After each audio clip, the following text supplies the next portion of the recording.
पहिलाच दौरा सिंधुदुर्गात होतोय, संघटना बांधणीसाठी कसा याचा फायदा होणार आहे? नाही बघा, माननीय एकनाथ शिंदे साहेबांनी जी मला जबाबदारी दिलेली आहे त्याच्यामध्ये महत्त्वाची खाती ही माझ्याकडे आहेत.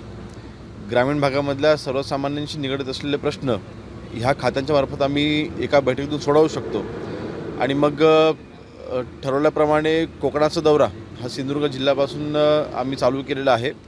ह्यामध्ये ग्रामविकास असेल, महसूल खातं असेल, अन्न औषध प्रसारण आणि अन्न नागरी पुरवठा या चारही खात्यांचा आढावा मी स्वतः घेणार आहे. अर्थातच ह्या आढावा बैठकींच्या सोबतच माझ्याकडे असलेल्या खात्यांची ताकद, प्रशासनाची ताकद, शासनाची ताकद ही पक्षाच्या पाठीशी उभी करायची देखील आमचा नक्कीच तिथे प्रयत्न असणार आहे. संघटना बांधणी आमच्या लहानपणापासूनच आम्ही अविजात केलेली आहे.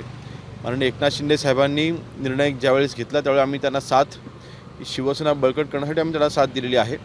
आणि त्यांना देखील अपेक्षित आहे की आमच्याकडनं ते काम व्हावं आणि ते करायचा आम्ही प्रयत्न करतो आहे.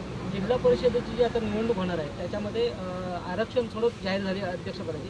आता तुमचा त्यानंतर लगेचच दौरा होतोय, कशा प्रकारे संघटना बांधणीसाठी आपण काम करणार? नाही बघा, निवडणुका तर होत असतात, निवडणुका होतात. निवडणुका ही एक कायम चालणारी प्रोसेस आहे.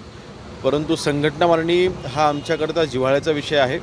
वंदनीय बाळासाहेबांना, शिवसैनिकांना अपेक्षित असलेलं काम तो करायचा आम्ही प्रयत्न करतो आहे. साहेब, आपल्या मित्रपक्षाने भाजपने स्वबळाचा नारा कार्यकर्त्यांनी जिल्हा परिषद असेल, स्थानिक स्वराज्य संस्थेमध्ये दिलेला आहे. आपल्या पक्षाचं काय? मला वाटतं आमचे वरिष्ठ या बाबतीमध्ये निर्णय घेतील.